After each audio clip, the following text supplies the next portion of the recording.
the people of sake actually brought me into sake. Back in 1988, this place was actually in Ginza on the main drag. At first it was kind of soy sauce, it was miso. To the point where it actually changed my life. New Year's Day 1989.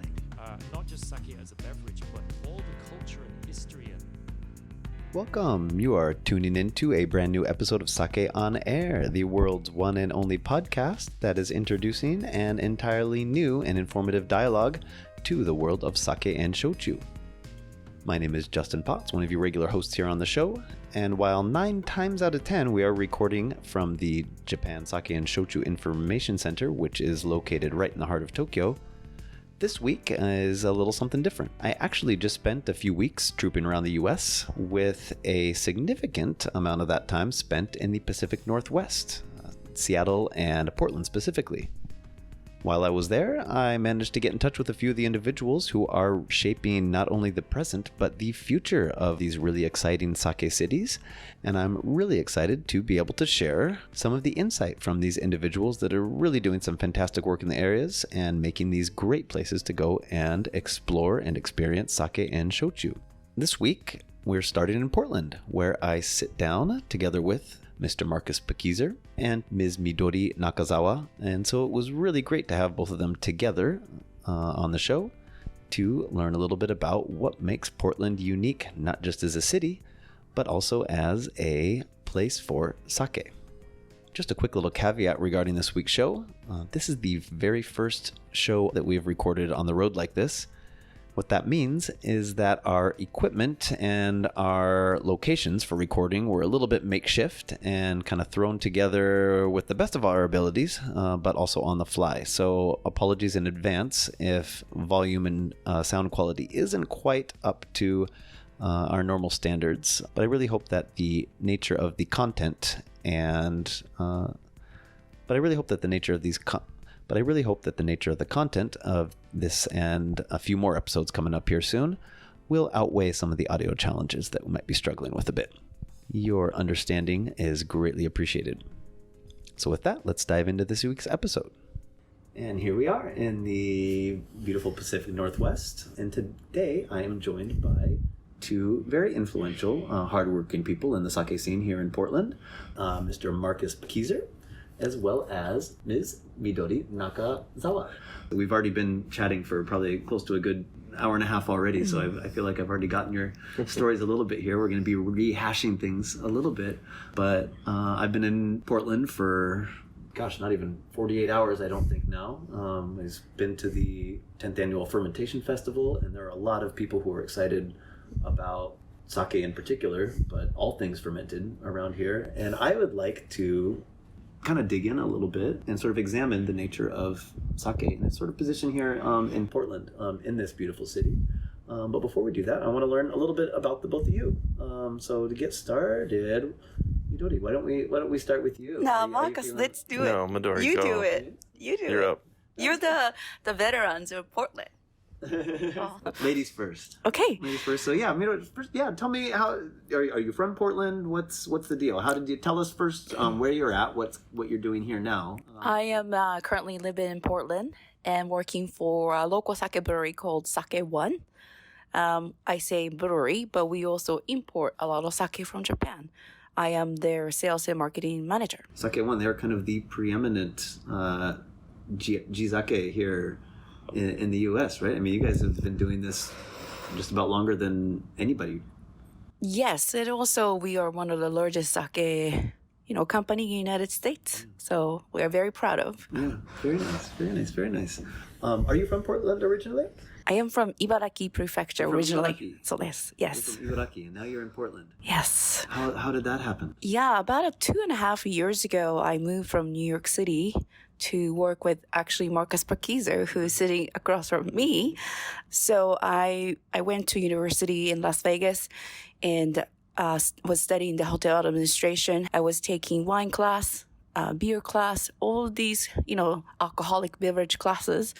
And then there was a great opportunity at a local distributor who was looking for an intern to sell sake.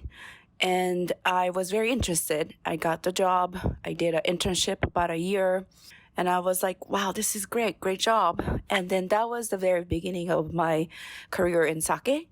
And then I was working for a brewery in Tochigi called Tentaka Shuzo. I was there about 2 years doing international sales. And then one day, founder of Joto Sake, called Henry Seidel, he approached me and offered me a fantastic job opportunity in New York City. I was working for them about 9.5 years. Fantastic company. I met wonderful people, including Marcus Pakiser. And I always wanted to live in Portland.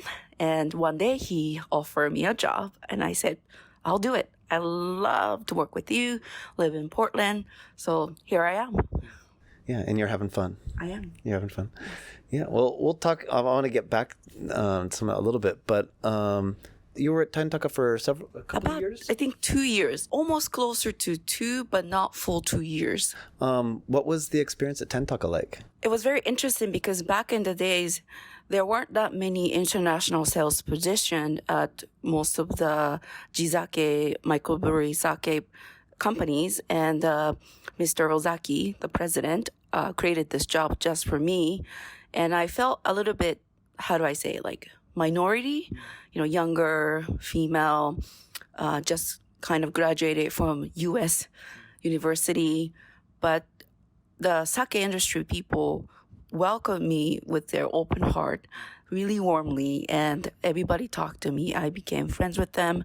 It was very great experience to get to know the industry and get to know the sake. So it was very, very, very interesting, unique experience at Tentaka. Yeah. Well, and you were primarily sales there. Did you have any chance? Were you involved in the brewing or anything like that, or?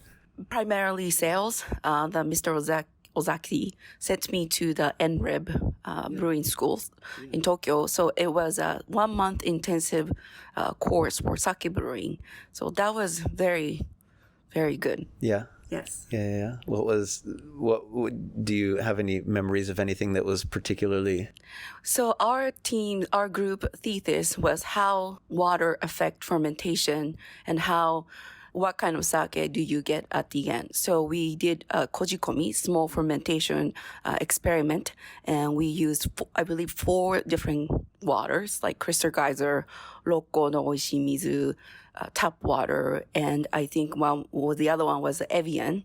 So obviously the Evian fermented much faster than any other water.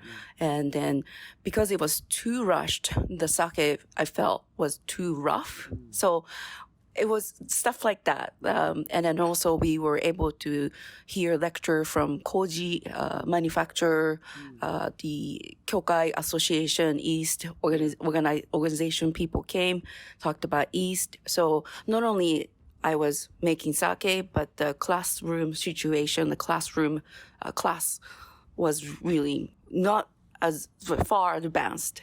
And I felt like one of the kind of experience I was able to get at the NREB. That's super exciting because that's a lot of information that isn't readily available. Right. Yes. And they do have a very good textbook. Yeah. And I never had any other opportunity before that to be able to see that type of all in writing in one book. And then it goes really in deeper level. I was very impressed with the textbook. Yeah, absolutely. Does some of the things that you've learned there or taken from there, do you feel like that's helped serve you in communication now overseas? Or are people starting to ask the types of questions that, of the things that you were learning there? Yeah, after I finished completing the course, I felt much more confident talking about sake, and I wasn't scared to be alone at a table at an event for any kind of questions. So yeah, people ask, what type of rice do you use and why do you use this rice? Why you use this pressing? Things like that. So that course really well prepared me for why I am right now. Now I want to sit down and talk with you about water sources and things like that, but we'll have to save that for another episode. When you come to Japan, we'll have to dig into that. You spent a long time in New York. I did. Yeah. And now you said you've been here for what, 2.5 years, right? How does New York differ from Portland? very different, fast-paced. Also, for sake, I feel personally that the most competitive sake market in the world, or one of the most competitive sake market in the world. So almost all sake importers are located in New York City or vicinity of New York City. And a lot of knowledgeable people are around. And then all new products always constantly coming in, limited production, namazake, and things like that.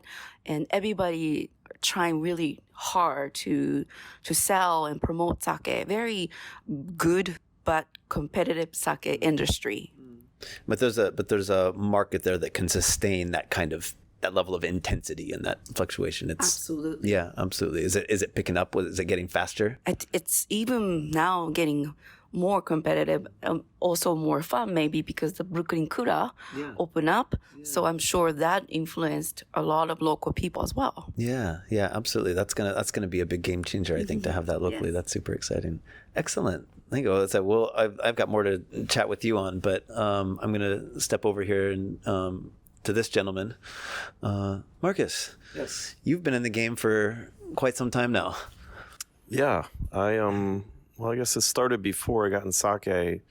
I moved to the Notohanto of Ishikawa in 1988 and lived there for a couple of years. And I didn't learn very much about sake at all, except that I liked to drink it.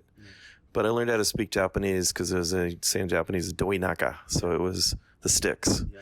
So I really had to learn how to speak Japanese to get by. And then I ended up getting married while I was out there. And then we moved back to the States, and I was looking for a job to use Japanese. And a couple years later, Vice President of Pentax called me and said, "Hey, are you still looking for a job using Japanese?" I said, "Yes, of course I am." And he said, "Well, come to my office with your suit and bring your resume. We have an interview for you." I go, "Oh, Pentax got something." "No, it's not Pentax." I go, "What is it?" "I can't tell you." So I went and did this interview for like an hour and a half in Japanese for these 3 Japanese business people, and didn't know what I was interviewing for. I was just speaking Japanese to see what my ability was. And at the end, they say we're with Hakushika Sake because they had just built a sake brewery in Colorado. And they were looking for someone to come in and brew sake, and a local to brew sake, because their Toji, the brewmaster, couldn't speak great English. So they needed somebody who could speak Japanese. So I didn't know anything about sake brewing, but I got hired to be a sake brewer because I could speak Japanese. Yeah. Okay. So right place, right time. Yeah. I started there, it was like 92, 93, something like that. Yeah. And so I started brewing sake at Hakushika Sake. Wow. In early 90s. So I've been doing sake since then. So I worked there till 1998. And then I moved out to Oregon to work at SakeOne. Worked there for a while and then did a couple things in different import situations. And then currently I'm the vice president of sake for Young's Market, which is a West Coast alcohol distributor. And I kind of lead the sake category here from Portland, but we're in 10 states. So that's what I'm doing. Excellent. Excellent. So Young's Market then is the sake category. Is that something that came about upon your involvement with them, or is that something? How has that sort of developed and changed over time? Very much sake, but they wanted to hire me as a sake manager to figure out what they could do with sake. It was going to be a 2-year stint to see. Let's see what we can do with sake. Let's see if this guy can help us improve sake sales. And I did what they were looking for in 2 years. I did in about 4 months. So they figured out it worked. So they kept that going. And since then, they've hired a sake manager in Washington, and there's 3 sake managers in California, and there's another one here in Oregon as well. So we've grown it a bit. What was that? What was that initial thing that they were looking for that they needed? They didn't know anything about sake. They knew how to sell wine, but nobody knew even how to say the word correctly. I had to teach them how to say the word sake correctly.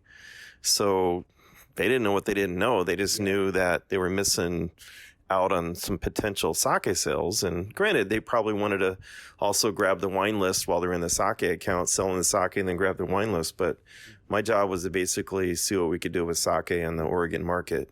And so I started with Young's Market in 2006. And so then what was it? So that initially, I'm curious about, because that's an interesting process, I think. Those first, starting from, we're sitting on something.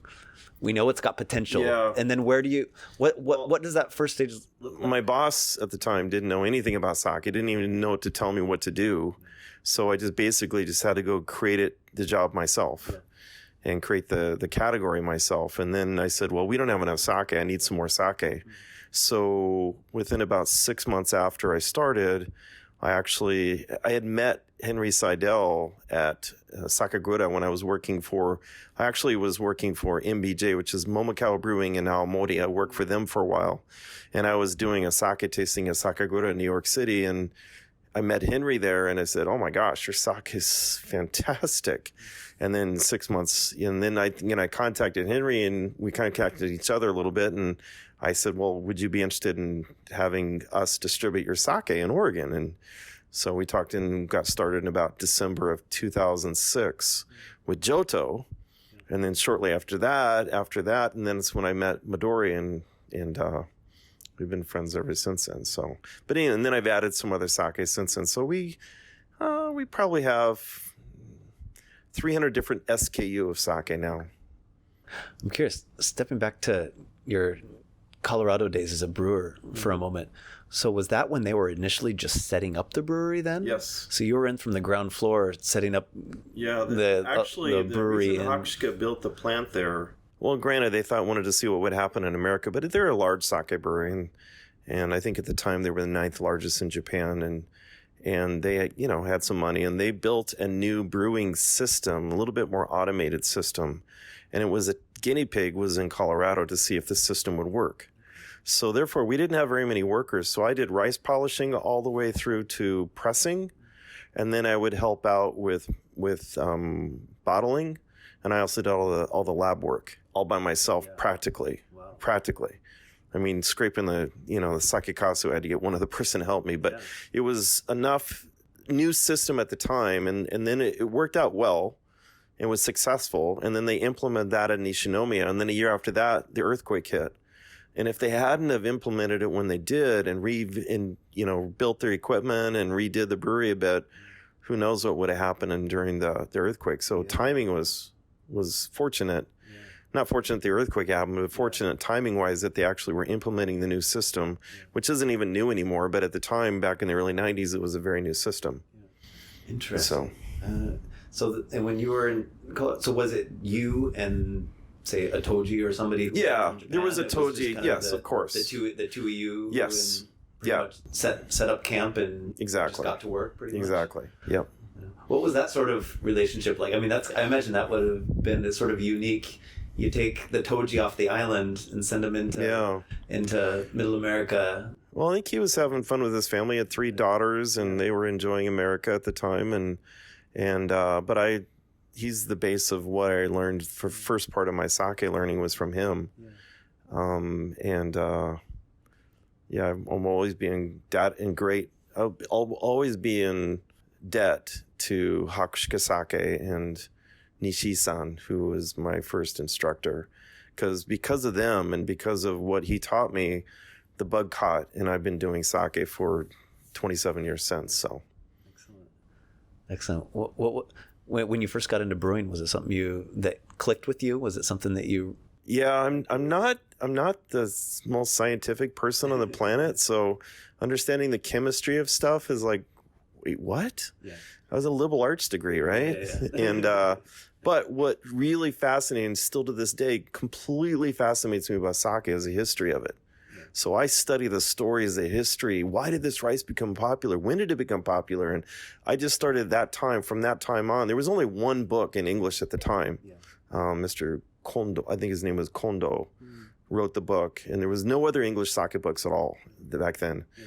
Especially about anything about brewing, and they were still talking about EQ, NIKU, SANKU system, the taxation system even. So, I read that cover to cover a billion times, and then I tried to find anything on the internet. It just didn't exist. Yeah. So I just had to ask people questions a lot, and so I'm still asking questions. I'm still learning every single day. But my passion is the story behind why we do what we do, and then also the fact that when you're brewing, you're creating a living thing.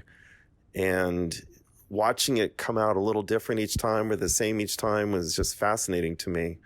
And then, honestly, one of the most rewarding things is when you're sitting in a restaurant and you see somebody order the sake that you brewed, and you're just watching them enjoy it. Yeah. That's the best. Yeah, that's the best. Yeah. Absolutely. And so maybe it's not the sake that you brewed per se nowadays, but it's a lot of sakes that you have your hands in some degree, and well, the both of you, and then SakeOne as well here. I imagine there are a lot more places serving delicious sake here and around Portland. Are you feeling like, are there a lot more places that you feel like the awareness is raising, there's interest building? Portland, when I first started working the Portland sake market, it was like your typical market, I think probably in the Midwest, that there's no Isho beans, there's no 1.8 liters. Everything was small bottle, bottle only, no by the glass. And it was very, very limited sake selections when I first started. And then we started increasing. And then I think the biggest thing that's really built sake in Portland is very, very big. We have a small population, maybe 4 million. But my company alone does, not including the competitors, but granted we dominate, but we're doing $4 million worth of sake a year in Oregon with 4 million people. It's not supposed to happen. Yeah. And we taught, and Midori and I worked together really hard on teaching everybody to do by the glass. So in Portland, everybody does sake by the glass. They use 1.8 liters of 720s. You don't see very many small bottles everywhere. And just telling and teaching people that sake lasts for a long time after you've opened it. Wine doesn't. And you're doing wine by the glass and you're doing sake by the small bottle. It doesn't make sense. Yeah. So we got everybody to understand they're going to sell 10 times more sake if you're doing it by the glass, and everybody gets it. So everybody in Portland, in Oregon, actually, the whole city, in the whole state, does sake by the glass. And that's been one of the key things to get more consumers to try sake. And then we do sake flights. And so they try sake. They fall in love with sake. They learn about it. And then the sake list can be, instead of like 10 sake, you'll find sake lists here, 45, 50 sake. And in one case, 85 sake. Yeah. And they're almost all by the glass. Yeah. So it gives accessibility to consumers. And then the people at the restaurants love it because they can carry a lot of different sake. They learn about it, and the level of understanding about sake from buyers in this market is very, very high.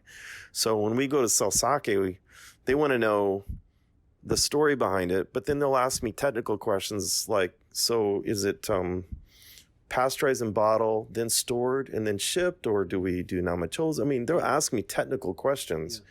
And they want to know the answers. So I have to know the answers to make sure I can teach them. Yeah. It's fun. Yeah. It's a lot of fun. So it keeps you on your toes. Yeah. Yeah, absolutely. Very exciting. And then Midori, so you're in an interesting position, whereas you have the sake right here in town being made. That gives, whether it be restaurants or sommeliers or whatever, facet they may be exploring sake in, that gives them pretty unprecedented access to a brewery that, you're starting to see a few more pop up here and there. How is your position then a little bit different in that you actually have the brewery right here and all those resources? How does that influence how you communicate and sort of how you sell your product or the experiences that you share with clients? Or Yeah, so one of the new things in my career right now is to be able to work at a brewery and also import. I was always either or, right? I was either at a Tentaka brewery or Johto Sake as an importer. SakeOne does both. And I think that is absolutely fantastic because I could talk to my manager, the president, and the Toji every day, pretty much, if I want to. And then I can ask the questions immediately from the source, or SakeOne can create new type of sake, or we can experiment. And we can also ask, before we make a new product, we can ask the local people, including Marcus, say, hey, what do you think about this? That's a huge plus for me. And also the Portland has a big population, like people who are interested in making stuff, making beer, making cider, and making kombucha. So I feel that the locals really do get into sake easily because of their their interest in fermentation. We also were able to send like restaurants. We'll do a sake training in-house, but then we'll send the restaurant out to SakeOne and get a hands-on tour of everything we've been talking about. Which is awesome because they can actually visit a sake brewery and understand even better what we're trying to teach them. Yeah, that seems like an amazing resource that's still limited to, just a handful of, certain areas or certain markets still. That it's very accessible anyway. That's super exciting. So you were talking about all the, the cider makers, you got fantastic wine out here. What has the relationship been like between other brewers? Has there been any communication, collaboration, information sharing? What's that? Collaboration where I know a couple guys that have started beer breweries, worked at SakeOne for a while. They took that knowledge. Another guy who got his own winery up and going. He worked at SakeOne for a while. There's a really good atmosphere of collaboration. Yeah, nowadays we collaborate with beer brewery, basically Top Takeover. Yeah. And also we sometimes work with the wineries. I believe this weekend happening. We cross promote, especially the nearby wineries and close by or close friend beer brewery. We do that. Yeah. So it seems like because I know a lot of the breweries. There's a lot of sort of open source. It feels like there's a lot of information sharing. There's a lot of collaboration. It seems like a market that's ripe for dipping into sake and sake collaboration. Very good atmosphere for that kind of thing. And everybody just, when I used to do seminars in Portland, I'd say, who in here doesn't like sake? And you'd always see a few hands. But nowadays, no hands go up because everybody likes sake. Or maybe they say, I actually haven't tried it very much. But people just not liking sake doesn't exist anymore. So we've had enough exposure that the average Joe likes sake. And the beer, I find that the beer brewery guys love sake. I mean, they love sake. They'll go drink sake. In fact, there's another winery company that will contact Midori and I, and they say, okay, let's go to Yuzu, which is our local izakaya. We're buying, and you guys are doing all the beverage. No wine. We're only drinking sake tonight. And that happened 3 or 4 times. And it's just a really nice atmosphere. And my company, being a wine company, has embraced sake like crazy. So they've always supported me and allowed me just to do what I need to do to make the sake thing happen. And our reps are getting better and better at selling sake and knowing and knowledge. One of the best in the country. I've been to so many distributors in the United States, and I keep telling the Young's team is that especially the Oregon team is one of the best I've ever seen, and it's still the same. Might be the best. Well, that's powerful too, in that you are a wine distributor first. That means you. Well, I don't ever let them say wine distributor first. Or, sorry. No. We're equal. You were doing that before there was sake on the menu. There you go. For lack of a that gives you access to a lot of restaurants that maybe wouldn't have thought about sake initially. Yeah. What has that been like when you have access to those places? A lot of places are sort of sake is kind of still relegated to the Asian food scene. Well, I think Midori's even got more experience than I do with this kind of thing, but we've found that you can get a chef on board with understanding that this sake is going to go great with their Italian dish or whatever the food is. We can get chefs to buy onto it, and a lot of times we get buyers to buy into it. Here's the real problem, though, is the general consumer goes in and doesn't expect to order sake with their non-Japanese food. Yep. So culturally, it's still, to be really honest, it's still a problem. Sake going with pizza and everything else, that's not the issue. It's just getting the general consumer to go in and order sake when they're at a non-Japanese restaurant or non-Asian restaurant. That's the real challenge. Yeah. And also, don't you think that another big challenge, let's say you were able to bring the sake into non-Asian restaurant, okay? You made a placement. The sake is now listed on the menu. But another challenge that you just created yourself and to the restaurant is that, again, as you said, that people come in, they weren't planning to order sake in that restaurant. It wasn't even in their mind when they walked in. Right. They weren't ready. They were envisioning their evening meal. And we before they have a walked lot in of the other door. choices. We've got all kinds of beer. We've got all kinds Especially in of this wine, town, yeah. cocktails.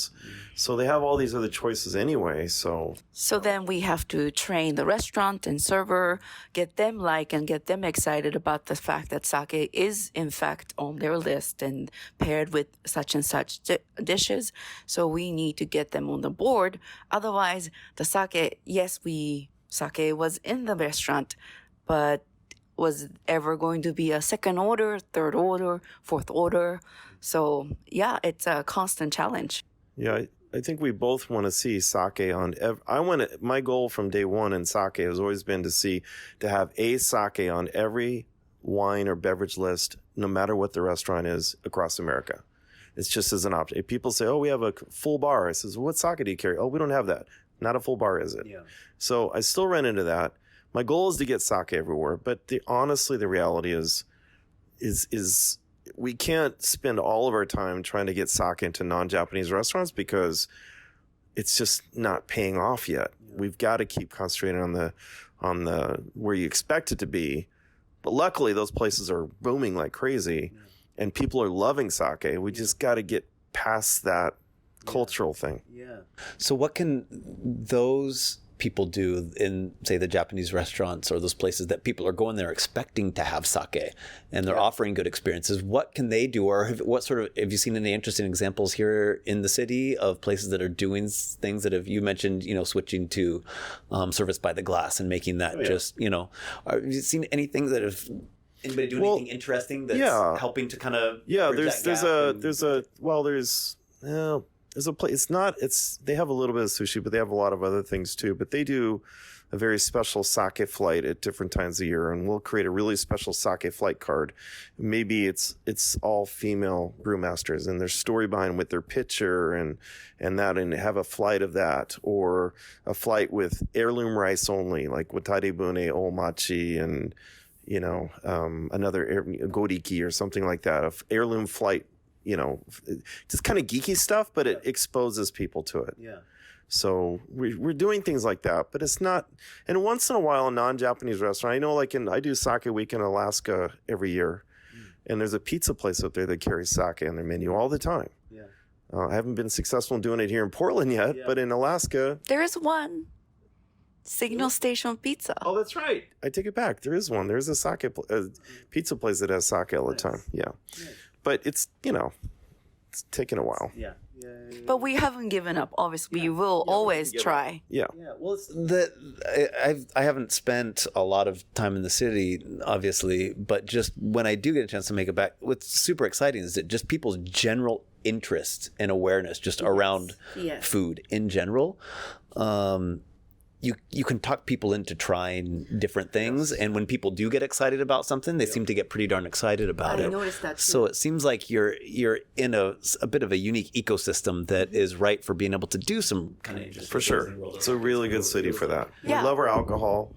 We love our food. Yeah. And it's not very many chain-driven type places. It's all chef-driven ownership accounts, and that gives a little bit more flexibility. So it's a very good atmosphere for that. Like yesterday, when we were at the event, the Portland Fermentation 10th anniversary event, one of the ladies who came to SakeOne table, she came with her friend. She said, "My friend loves sake, but I never liked sake, and I still want to try."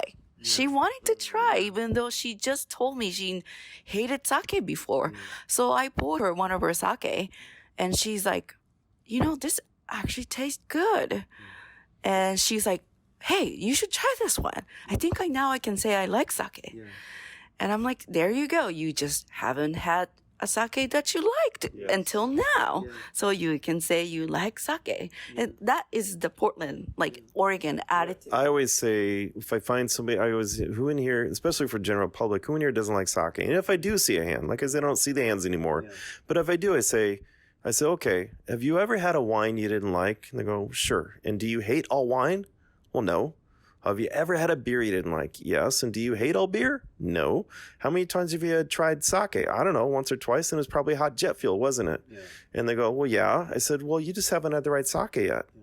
You didn't stop. That's like trying Arbor Mist and deciding if you like wine or not, you know? Yeah. So you got to keep trying things. And people are open to that. And that atmosphere, that's a prime example of what Midori just said yesterday. That was really rewarding moment. Yeah, it's very rewarding. Absolutely. Oh, that's great. Are there any interesting... I'm just super curious. I'm sad that I'm only here for like 72 hours. I want to run all over the city and find all the answers to all these questions myself. But are there been any interesting chefs or anything? I mean, chefs are kind of, in many cases, sort of the center of, the scene in a lot of ways, and these things that have kind of come on board and been really kind of flag bearers or anything. Has there been any, I don't know, restaurants that have opened over the years or any places that have been sort of iconic? There's so many. Yeah. There's not just a few. There's just a ton that when they open, they contact us and say, okay, let's put this sake list. I know about 15 that I definitely want, but help me build the rest of it. I don't know. I say, how many do you need? I don't know, 40? Well, let's do it, and it's not just one. It's a lot of places. We don't have to talk people into sake. Yeah. They come to us and ask us for help on sake. Yeah. And it's numerous. It's a very good system, or we are grateful. Yeah. I do feel that in Oregon, if people want to buy sake for their store or the restaurant, they tend to contact either Marcus or myself. So we are very blessed with the fact that people know who to contact when they want sake. Yeah. So it's always, we get lucky. So then in that case, then what would you both like to try then right now? I say you're both in positions where there's people, they're coming to you. Mm-hmm. And people are excited. People are interested. Is there anything, without giving away your next big project, your trade secrets or anything, but is there something, we were talking, like Marcus and I, when we were first talking today, we were talking about communication and, some of the vocabulary that is frustrating and that people struggle with. Is there anything that you would like to do, whether it's personally or something that, communicating sake or selling sake that you would like to try, you would like to try with restaurants here, or something you would like to see happen? Doing it. I mean, if we want to do a training somewhere, we say, I think it's time for training. Yeah, let's do it, and so if we want to go do a sake training, the restaurant completely opens up and lets us do a sake training. I even say, hey, can I show them a sake they haven't seen before, with a hidden reason of I want them to carry this sake moving forward because the whole staff is going to fall in love with it. Yeah. We do that. We both teach WSET courses here in Oregon, which has really been good because we have a deeper level of understanding for not only our own staff at SakeOne and at Young's, but we have a lot of restaurants that have taken WSET level 1 and 3. Yeah. And so the knowledge level just keeps getting deeper and deeper. And I keep relying on my importers to keep showing me really cool, unique stuff. And then I spend a lot of my time just doing a lot of research on the breweries themselves. So I have more and more information every year to share with everybody and helps them I just watch them get excited about sake. Yeah. I mean, if I had I wish every restaurant in Portland had sake, but we're not there yet. What are you? Yeah. I mean, you and I have to think of more fun stuff too, don't you think? Yeah. Yeah, we always constantly figure out how to make sake more accessible to people, and we come up with some ideas and we try and sometimes fail, and so I feel like I was actually wanted to talk to you. Like I think it's about time we come up with another new idea. Yeah, something fun. Yeah. I don't know exactly right now off the top of my head. Yeah. And we do have. I have had a sake trade show every year here in Portland. And this next year is the 14th annual, so it's one of the longest existing American distributor sake only trade shows in the country. Yeah. And I do it in January, so I don't get a lot of Kurumoto participation because they're all busy brewing. But we have 300 people trade only that show up to the trade show. And we teach a class, an advanced class, and we'll go as geeky as explaining the difference between Bodai Moto, Kimoto, Yamahai, Sokujo, and all the chemistry of those differences, or rice, or history of the rice and different things. Just really geeky stuff. We'll have 100 people in that class. Yeah. And it's either restaurant owners or people that work at the restaurant, the staff. They're all just learning and just trying to get everything they can. And then we always have a Sake 101 as well. And we always have a new flow of 70 people that join that class. So when the doors open, we have 170 people through the door, and then we have another 150 people that show up as well. So we have about 300 people every January for this sake trade show. That's become a really important part of Portland and Oregon, actually, because we have people that come from 5 hours away. Some come from Seattle, some from Utah, Alaska. They've come down for it. It's a pretty big deal. So, and that's something we've consistently continued to do. And something else that started about 10 years ago, this next year will be 10th anniversary, is a thing called Sake Fest. Yep. And that's in June every year, sakefestpdx.com. And we didn't start it, but I've been in part of it since the beginning. And a guy named David Wagner from Philadelphia does event planning, started it. But it's become quite a big thing now. It's us and about 2 or 3 other distributors participate. And we have also some restaurants involved, just so there's some nibble food, but people pay $50 and taste 300-400 different sake, eat the food that's local, restaurant food. And that's pretty cool just to go with sake. And that's for the public. And then the trade shows in January for the trade only. So those are the 2 big events we have. And We can probably handle another A or 2 sake themed. Yes. Yeah. There's a lot of beer. There's so many beer things going on every other weekend, it seems like. So Why not about sake, right? Yeah. We definitely can and would like to get some help from more of the event person, because we have, I work for a brewery importer, and you have your everyday distribution work. Yeah. So, also planning event is another big undertaking. Yes. So if there's another person who's interested in, organizing an event, we would be happy to help. And There you go. That was a job offer right there official offer from Midori. She's kind of, sort of pays in sake. What's your relationship here then with the rest of the Pacific Northwest? So you're in Seattle, you're in Northern California, you're going to all these different areas. Are they kind of each silos in and of themselves then, more or less? Well, for our company, we have 10 different states we distribute sake in, and different levels of understanding and knowledge, and different levels of volume and things like that. And my job is to go to each of those markets and teach our team there how to sell sake when I'm not there to hold their hand doing it. And that's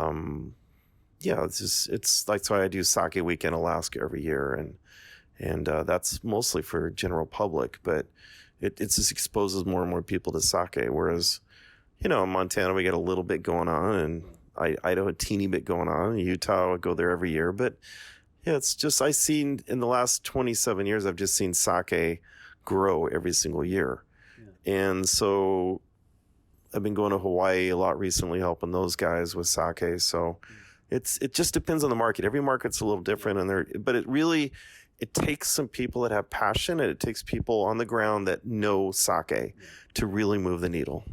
Yeah, absolutely. In just my personal experience, I find that just general climate, not market climate, like literal climate, tends to influence which sakes I perceive to taste better in different places. I don't know if that makes sense. Is that because of the specific local cuisine? Like, there's some sakes that I love that if I take and drink in Phoenix, I just don't find enjoyable. Or some sakes that I didn't care for so much, but gosh, in Boston, it tasted pretty darn good. I'm curious. This is just sort of a personal question I'm thinking about, and I just have my heart is closely attached to the Pacific Northwest, and I feel like the Pacific Northwest seems to be pretty well adapted to a pretty and I'm just kind of. I don't travel enough outside. I go to Hawaii a couple times, and I count Alaska as part of the Pacific Northwest. I don't go to outside the Pacific Northwest enough to let's say the specific sake, what it's going to taste like in Kansas versus Mississippi. I just don't go out enough outside of my own market to really know the answer to that personally. But I can see your point. I don't travel that much anymore with my current position, but I used to travel a lot when I was at Johto, across the United States. And, let's say, for example, like Texas, I probably tend to like a little bit cleaner, crispier sake than earthy something, I mean, the temperature and your mood and the local cuisine. And You're definitely. yeah. And like Colorado, if you're in Aspen, you want to drink maybe okang or something. And, and then maybe the United States is a big country. And then the weather change pretty dramatically, Pacific Northwest, middle, the mountains, and, so, Japan also has 4 seasons and different, different environment and weather, but maybe not as drastic as, maybe. I don't know. I'm just kind of thinking out loud, just personal experience I've just sort of had over the last few years, and the U.S. and just being massive and having so many different, climate zones and all these different things. I kind of like the idea of different portions of the U.S. just having very unique sake markets that define each of them because of just the way that things that people prefer. It would just be so interesting to me if a certain area of the States just drink nothing but Daiginjo, but in Alaska, 90% of their consumption was Midori or something like that. I don't know. I think brand-wise in Oregon, we have a lot of brands that most of the U.S. has never heard of. Yeah. And some of the big, well-known brands, say in Southern California, you find everywhere and such, you don't find here. Yeah. And I think that has to do a bit with the distribution of them and who's distributing. And luckily, I've been able to get these really geeky, unique, maybe I seek them out too, but these really things that nobody's ever heard of, and get people turned on, get the city turned on to it. Like, just an example, we saw a lot of Watari Bune here, more else than anywhere else in the country. Because the story is one of the coolest stories on the planet. I personally fell in love with it, so I talk about it all the time. And I remember going to Sauce Box, which is it's kind of an Asian themed bar kind of place. And they have some sake, and I listened to this. I was watching this guy, and he's ordering sake. I said, "Oh, what are you having?" "Oh, this is the 55." I go, "What is that?" I was pretending, right? And he said, he told me the story of Watari Bune. Yeah, cool. Because it's just gone around. Yeah. And things like that are really satisfying and really cool because the stories sell. But I think it depends on what you're talking about, and the passion behind what you're doing makes a big difference also in the different markets. Outside of the climate, outside of what the sake tastes like and all that, it's more about why is these sakes so big in this area? And SakeOne is very important to Oregon. They've been brewing sake here since 1998.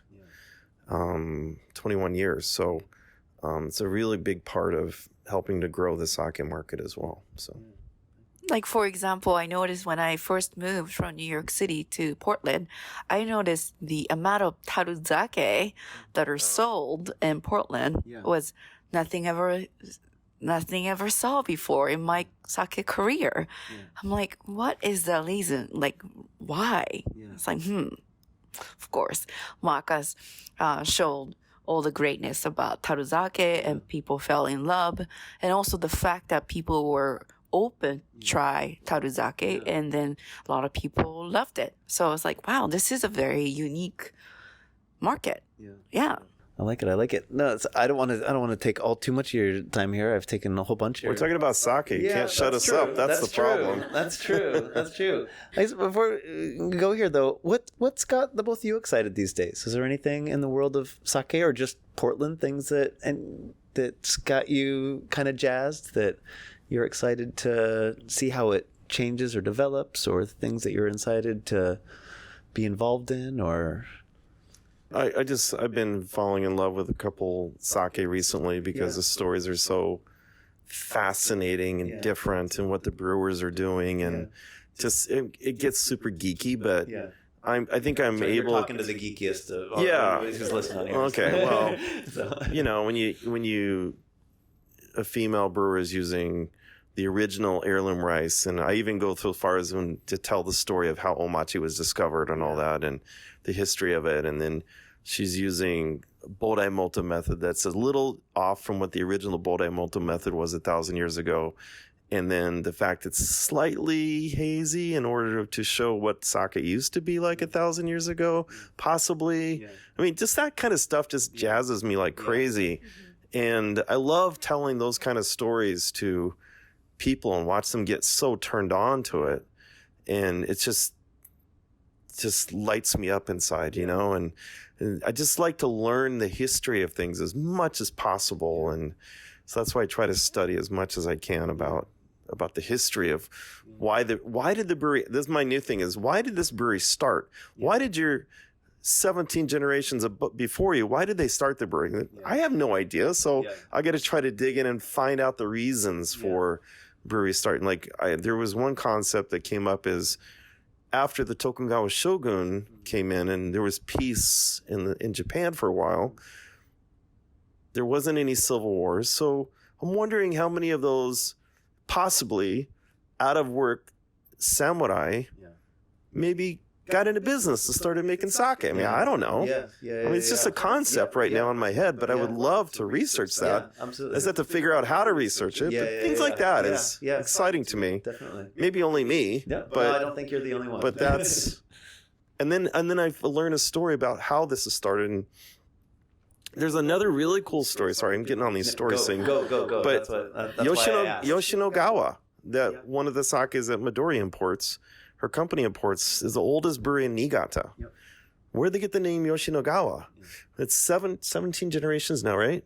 17 generations. It started in 1548. But why the name Yoshinogawa? Because about 6 or 7 generations in, the guy who was running the brewery apparently wasn't doing a great job. And his wife, Yoshiko, kind of took over the reins and became the president so that the brewery wouldn't fall under. And then eventually her son took over.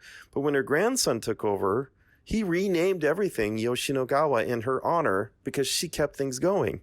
Yoshiko, so Yoshi. And I think her last name must have been something Gawa, Ogawa, or something like that. So Yoshinogawa is why the brewery is named that. And the brand is named that because of his great whatever grandmother saved the company. I mean, things like that are just so fascinating that, oh, this is a good sake. It's from Niigata. Okay, great. But what else about it? And that's why the stories are so fascinating. Yep, absolutely.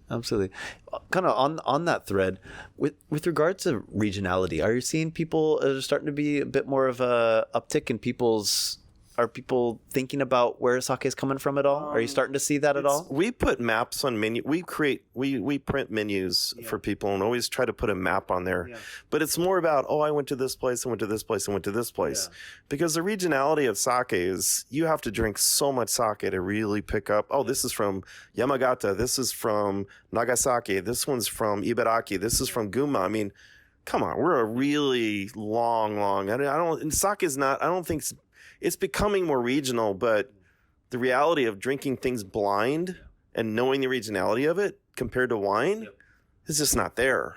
So while we talk about regionality, I also downplay it a little bit because I just want people to enjoy. I don't want people to get stuck on thinking one region's better than another one. I don't promote Niigata as the best. I promote Niigata as an awesome region, but so is Ibaraki, so is Hiroshima, so is Saga. They're all great. Just have different types of sake there. And so I don't try to build regionality up too much because I don't want somebody to get stuck on one region. Yeah, absolutely. Fair enough. Yeah. Excellent. Well, I'm very similar to Marcus. I think that's why we became friends in the first place. I'm like, I don't know. I think we met in 2007 or 8. And, again, the part of my joy about sake is people. Who's making this fantastic sake and why is it called, like Seikyo, and why and who is this people? So always that part about sake were always interesting to me and it'll never stop. Like you said, always someone tried to do this try to make this new product with this new technique, new ingredients, or they wanted to make this sake to pair with specific, let's say, saba or cheese or something. I think those are really interesting, and I will keep researching about those sake. And also that coming from sales aspect is always turning people into sake, that like aha, like wow, like moment that you happen to be there, or you happen to maybe be able to provide that moment to specific people. That is always like makes me happy, and I hope to do that. And yeah. There is one thing, though, I do want to say that I'm afraid of a little bit is I see movement in the sake world. We're trying to become like wine. Yeah. And I am as far opposite of that as you can get. Just to raise the acidity level as high as you can get it to make it like wine, just drink wine. Don't make my sake like wine. Sake is sake, wine is wine. We don't need to keep going down the path of trying to be like wine. And I am completely a purist in terms of keeping sake. Yeah. Experimentation, that kind of thing, I love it, but not if it's in the goal to make it like wine. Then I'm not a fan of that. Yeah, it's funny 'cause right now you're kind of seeing it's getting tough to kind of suss out because you're kind of seeing both happening at the same time. These places are they're starting to re-explore old styles and other things, and as they start to go back there, they're ending up with stuff that's a little bit tangier, a little bit funkier, and whatever. But at the same time, you're also having that. Going down that wine route, and so I think for some of the consumers, it's hard for them to kind of suss out. That's so sad. Yep. Yeah. Because this sake is so beautiful as it is. Yeah. Been around for a couple thousand years. It doesn't need to change. It's getting better and better all the time, but we don't need to become like wine. Yep. Yeah, I said that's kind of same. That's one thing I've always sort of struggled with, is that it seems like a game of diminishing returns. That is why we are sake and not rice wine. Yeah, rice wine doesn't exist. No. Right? Sake is sake. It's not rice wine. Right. No such thing. Exactly. I think you can only go down that road so far until you're just going to be a small appendix at the end of the wine list, and if you can't get out of that and make sake stand on its own terms. So very exciting. Nice. Oh, that's good. I got you all riled up there at the end. That was good. That was good. That's what we go for. That's what we're going for. Keep talking. I'll find a few more. Right. We keep going. Here, let me pour you another glass here. No, wonderful. I want to thank you both for making time here. It's a lot of fun. That's why we do this. We do this because basically we got to keep having fun. It's very comforting to know that the city of Portland's future of sake is in good hands.